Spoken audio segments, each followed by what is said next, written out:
جو آپ کو ایمان بھی دے رہا ہے، جو آپ کو جنازہ پڑھنے کے لیے صلاحیت کے سارا کام میں پیش کرتا ہے. اگر یہ مدرسے مت ہو جائیں گے، آپ کی نماز جنازہ پڑھانے والا کوئی نہیں ہوگا، آپ کے ہاتھ ہاتھیاں کرنے والا کوئی نہیں ہوگا، اقامت صلاۃ کرنے والا کوئی نہیں ہوگا. اگر بھلائی چاہتے ہو تو اپنے مدرسے کی حفاظت کرو اور اپنے بچوں کو حافظ قرآن بھی بناؤ. اس کے بعد دینی تعلیم کے بعد آپ کی تعلیم بھی دو.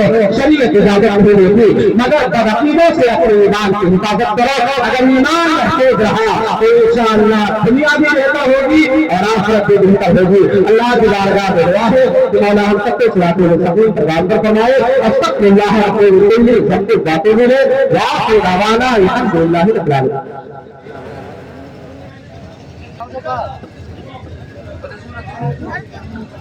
کہ میلاد پیغمبر جو منانے میں لگے وہ اپنے مقدر کو جگانے میں لگے.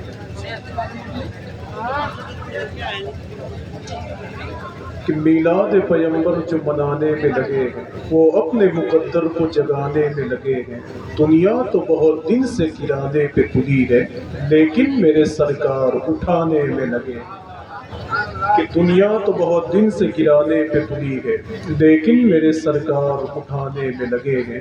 اللہ کا شکر ہے کہ عظیم الشان عالم دین کا چہرہ ہماری نگاہوں کے سامنے ہے. علم و ادب کا ایک خوبصورت تاج محل اعلیٰ حضرت سرکار کے مسلک و مشرف کا بڑا کام کیا ہے. حضور شاہ علامہ زبیر احمد حنیفی صاحب خدا تشریف فرمائے. اللہ ان کے قدم کی برکت سے اس محفل نور کو مالا مال فرمائے. علماء کی کثیر جماعت منبر پہ موجود ہے. اللہ ان سب کے فیض و برکات سے ہم سب کو مالا مال فرمائے. بس بیٹھے رہے. میں علامہ کی دعائیں لے کر ایک بات کہتا ہوں کہ یار میں تو کبھی کبھی سوچتا ہوں کہ جسے میرا مولا اٹھاتا ہے اسے کوئی گرا نہیں سکتا اور جسے گراتا ہے اسے کوئی اٹھا نہیں سکتا. اس نے ابو الحکم کو گرایا تو ابو جہل بنا دیا، بلال کو اٹھایا تو عاشقوں کا امام بنا دیا. اس نے پرتھوی راج چوہان کو گرایا تو بھکاریوں سے بدتر بنا دیا. معین الدین کو اٹھایا تو ہندوستان کا سلطان بنا دیا. اور آج کی اس محفل میں کھل کے کہہ دوں اس نے اشرف علی تھانوی کو گرایا تو تھانہ بھون بھیج دیا. بریلی کے امام کو اٹھایا تو ان کا سلام گھر گھر پہنچا دیا. کہ جسے میرا مولا اٹھاتا ہے اسے کوئی گرا نہیں سکتا. علامہ زبیر حنیفی صاحب بیٹھے ہوئے ہیں. ان کی محبتیں لے کر حضور کی محفلوں میں اللہ کا شکر ہے قریب 15 سالوں سے سفر کرتا ہوں. مجھے کچھ ڈھونڈنا نہیں ہے کہاں سے باتیں کرنی ہے. اور اتنا سمجھتا ہوں کہ حضور کی محفلوں میں بیٹھو گے تو سب کی نیا انشاءاللہ پار لگ جائے گی آپ کے پورے خاندان کی. وہ بہاؤالدین نقشبندی تھے، حکومت کی طرف سے جلاد تھے. مجرم کو قتل کرنے کے لیے لوگ ان کی بارگاہ میں لے کر آئے. بہاؤالدین نقشبندی فرماتے ہیں کہ میں نے پہلی مرتبہ تلوار کا وار کیا تو اس کی گردن اس کے جسم سے الگ نہ ہوئی. پھر بہاؤالدین نقشبندی ارشاد فرماتے ہیں کہ میں نے جب دوسری مرتبہ تلوار کا وار کیا تو وہ کسی کا نام لے رہا تھا. بہاؤالدین نقشبندی ارشاد فرماتے ہیں کہ یار جب میں تلوار کا وار کرتا ہوں تو کس کا نام لیتا ہے؟ اس نے کہا کہ بہاؤالدین جب تلوار سے وار کرتے ہو تو میں اپنے پیر سید امیر کلال کا نام لیتا ہوں. یہی وجہ ہے کہ تیری تلوار میرے جسم سے میری گردن کو الگ نہیں کر پاتی. بہاؤالدین نقشبندی تلوار پھینک کے کہتے ہیں اے میرے مولا جب ایک اللہ کے ولی کا نام لینے سے انسان قتل ہونے سے بچ سکتا ہے تو مدینے والے کا نام لینے سے جہنم کی آگ سے نہیں بچ سکتا. تو اگر جہنم کی آگ سے بچنا چاہتے ہو تو تھوڑی سی ذمہ داری ہے کہ حضور کے نام پر بولا کرو. اگر حضور کے نام پر بولنے والا انسان جہنم کی آگ سے بچ سکتا ہے تو اس سے بڑا فائدہ کیا ہو سکتا ہے. کل میں نے کالتی شریف میں عرس سلطانی و ضیائی کے موقع پر 2 دن وہی تھا. اللہ کا شکر ہے میں نے سرکار بلال حبشی کے حوالے سے 2 شعر پڑھا. آج کل سنیوں کی محفلوں میں بہت ساری باتیں تو ہوتی ہیں لیکن اب دھیرے دھیرے حضور کے غلاموں کا خوب ذکر ہوتا ہے. ورنہ وہ دوسرے لوگ سیرت کمیٹی کے نام کے جلسے کرتے ہیں 2-4 ذکر کر لیتے ہیں تو کہتے ہیں کہ سنیوں کے یہاں سوائے ولیوں کا کسی کا ذکر ہی نہیں ہوتا ہے.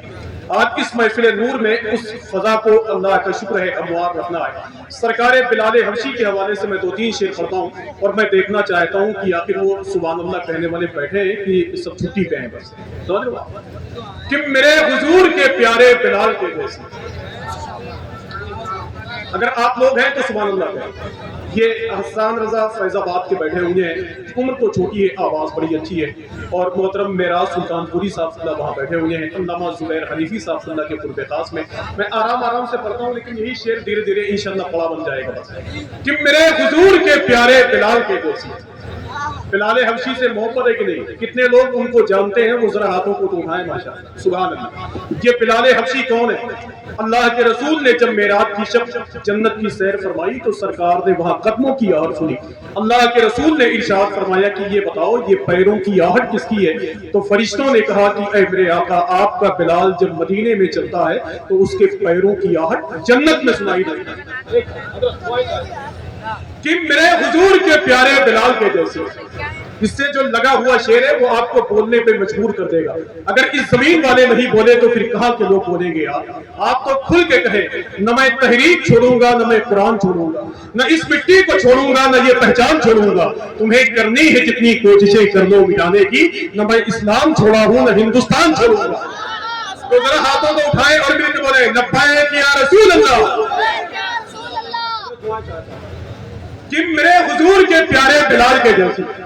جو لگا ہوا شعر ہے وہ آپ کو مسجد کا پتہ بتائے گا انشاءاللہ، کہ میرے حضور کے پیارے بلال کے جیسی ہے کوئی نقل اتارے بلال کے جیسی، میں دوڑتے ہوئے مسجد میں آنا چاہتا ہوں، کوئی اذان پکارے بلال کے جیسی، میں دوڑتے ہوئے مسجد میں آنا چاہتا ہوں، کوئی اذان پکارے۔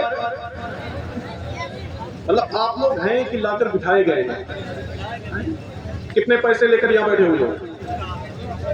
حضور کی محبت میں تو آئے گا تو تھوڑی سی اپنی آواز کو بلند تو رکھا کرو۔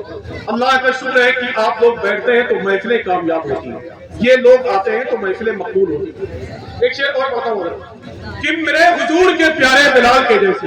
آپ نہیں بولیں گے تو کوئی دقت نہیں ہے، اللہ کا شکر ہے میں کوئی چھپا نہیں، چھپا ہوا آتا ہوں کہ میرے حضور کے پیارے بلال کے جیسے۔ سرکار بلال حبشی کے حوالے سے میں ایک شعر پڑھتا ہوں، اور ظاہری طور پہ سرکار بلال حبشی کا رنگ تھوڑا سا ماشاءاللہ، میں تو سمجھا کہ میں یہاں تنہا کھڑا ہوں۔ ماشاءاللہ ابھی بھی لوگ زندہ ہیں اس علاقے میں۔ وہ سرکار بلال حبشی کا ظاہری طور پہ ان کا رنگ تھوڑا سا کالا تھا۔ سرکار مشاہد ملت کی موجودگی میں حضرت ایک خطیب صاحب تقریر کر رہے تھے تو کہہ رہے تھے کہ بلال حبشی اتنے کالے تھے جیسے روٹی کا توا۔ تو سرکار مشاہد ملت تشریف لائے، ارشاد فرماتے ہیں کہ مولانا آپ نے کیا کہا کہ بلال حبشی اتنے کالے تھے جیسے روٹی کا توا؟ اگر تمہیں کہنا تھا تو یہ کہہ دیتے کہ بلال حبشی اتنے کالے تھے جیسے کعبے کا خلاف۔ ہمارے بڑوں نے اصلاح فرمائی، تو تھوڑی سی ذمہ داری آپ سب کی بولنے کی ہے کہ میرے حضور کے پیارے بلال کے جیسی۔ آپ زندہ ہیں تو اس کا ثبوت دیجیے گا۔ میرے حضور کے پیارے بلال کے جیسی ہے کوئی نقل اتارے بلال کے جیسی، میں دوڑتے ہوئے مسجد میں جانا چاہتا ہوں، کوئی اذان پکارے بلال کے جیسی، خطاب حسن اسی کو اٹھا کے دے دینا جو اپنی شکل نکھارے بلال کے جیسی، خطاب حسن اسی کو اٹھا کے دے دینا جو اپنی شکل نکھارے بلال کے جیسی، جو اپنی شکل نکھارے بلال کے جیسی۔ حضرات آئیے، بہت ہی ادب و احترام۔ آگے اس کو بس اچھا ٹھیک ہے، ٹھیک ہے، یہ تو پہلا حادثہ ہے، میں کچھ کہہ نہیں پا رہا ہوں، کروں تو کیا کروں؟ ٹھیک ہے، ٹھیک ہے، نہیں آپ خوش ہیں، میں اس کو سمجھتا ہوں۔ تمام کھیل محبت کے کھیل سکتا ہوں، تمہارے بعد کسی کو بھی چھیل سکتا ہوں۔ یہ تو بڑا مسئلہ ہے کہ میرے حضور کے پیارے بلال کے جیسی ہے کوئی نقل اتارے بلال کے جیسی، میں دوڑتے ہوئے مسجد میں آنا چاہتا ہوں، کوئی اذان پکارے بلال کے جیسی، خطاب حسن اسی کو اٹھا کے دے دینا جو اپنی شکل نکھارے بلال کے جیسی۔ نبی سے پیار کی لذت جسے سمجھنا ہو وہ ایک رات گزارے بلال کے جیسی، وہ ایک رات گزارے بلال کے جیسی۔ حضرات آئیے، بہت ہی ادب و احترام کے ساتھ اس محفل نور میں خرچندہ جرول قصبے کے بغل میں اللہ کا شکر ہے یہ علاقہ ہے، سنیوں کی عظیم الشان بستی ہے اس محفل نور میں گزارش کرتا ہوں فیض آباد جو ایک پڑھا لکھا علاقہ ہے وہاں کی شاعری پوری دنیا میں مشہور ہے جہاں کے معراج فیض آبادی نے کبھی کہا تھا مجھ کو تھکنے نہیں دیتا ہے ضرورت کا پہاڑ میرے بچے مجھے بوڑھا نہیں بولے یہ وہی فیض آباد کی زمین ہے اللہ کا شکر ہے کہ جہاں بہو کا مقبرہ آج بھی آسمان کی بلندیوں سے باتیں کرنا چاہتا ہے یہ وہی فیض آباد کی زمین ہے جہاں چٹبست کی جوانی گزری ہے یہ وہی فیض آباد کی زمین ہے جہاں بڑے بڑے لوگوں نے اللہ کا شکر ہے اپنے آپ کو اٹھایا آسمان کی بلندیوں تک پہنچایا ہے اسی اس شہر کی ایک آواز ہے عمر تو اس کی بہت کم ہے لیکن اس کی آواز میں اللہ نے بڑی طاقت وہ نام ہے ثنا خان رسول محترم حسان رضا فیض آبادی ان مصروں کے ساتھ میں ان کو آپ کے حوالے کرتا ہوں کہ کسی گلاب کی پتی سے پوچھ لیتے گئے یا رنگ پھول کا تتلی سے پوچھ لیتے گئے تمہارے شہر میں آئی کہاں سے اتنی مٹھاس چلو یہ شہر کی مکھی سے پوچھ لیتے ہیں